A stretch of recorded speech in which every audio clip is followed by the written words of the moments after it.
નમસ્કાર મિત્રો, વિડીયોને ખાસ સાંભળજો, બિલકુલ હળવાશથી ન લેશો। વ્યસન મુક્તિનું કામ આપણે કરી રહ્યા છીએ ને એવા કિસ્સાઓ સામે આવી રહ્યા છે કે હવે આપણને પણ એવું થાય છે, ક્યારેક તો મને પણ હચમચી જાઉં છું કે આવું હાવ હશે।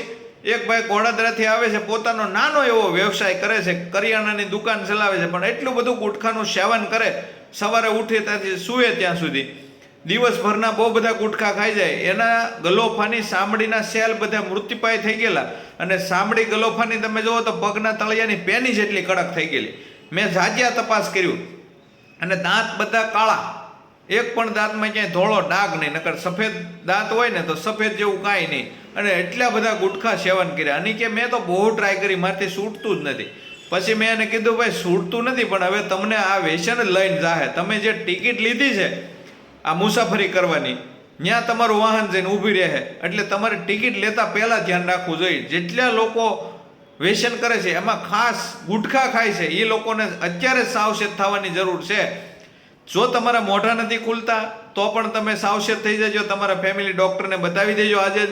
તમારા મોઢાની અંદર સાંભળીના સેલ મૃત્યુપાય થઈ ગયા છે ને તમારી સાંભળી કડક થઈ ગઈ, અથવા તો ધોળા સાંદા પડ્યા છે, તમને કાંઈ સ્વાદ નથી આવતો, ત્યાં તમને કાંઈ ખાવશો તો એનો કાંઈ, જો એ ભાઈએ પણ એ વાત કરી કે મારા ઘરના મારા વાઈફ છે એ મને ગમે એવી રસોઈ બનાવીને આપે તો મને કોઈ સ્વાદ આવતો નથી ને 2 રોટલીથી વધારે હું ખાઈ શકતો નથી, કારણ કે ધીરે ધીરે તમારો ખોરાક ઓછો થઈ જાય છે।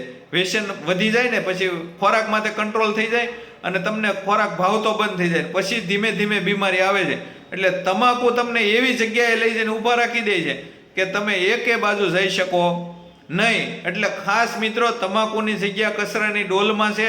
તમને મારી વાત આજ મનાય તોય ભલે, કાલ મનાય તોય ભલે, જ્યારે મનાય ત્યારે તમાકુની જગ્યા મોઢામાં નથી, કચરાની ડોલમાં છે। ખાસ સાવચેત થઈ જજો।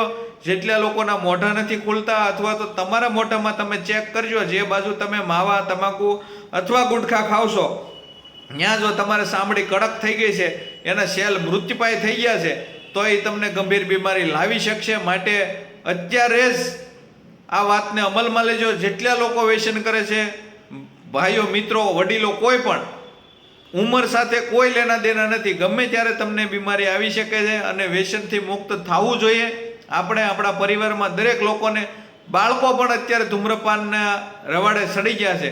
જો આપણે વ્યસન નહીં બંધ કરીએ તો આ આગળ જતા તો બહુ ગંભીર પરિસ્થિતિ નિર્માણ થવાની છે। એટલે હજી આપણી પાસે સમય છે, સુવર્ણ તક છે।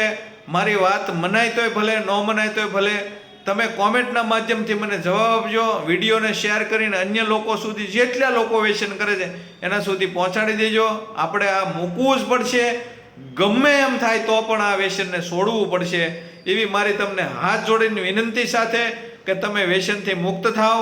હે મારા ભાઈઓ, વડીલો, તમે મારી વાત માનો અને વ્યસનથી મુક્ત થાઓ, એવી તમને લાખ વાર વિનંતી સાથે હું અરજ કરું છું કે તમે વ્યસનથી મુક્ત થાઓ। ઓકે, અસ્તુ, ધન્યવાદ।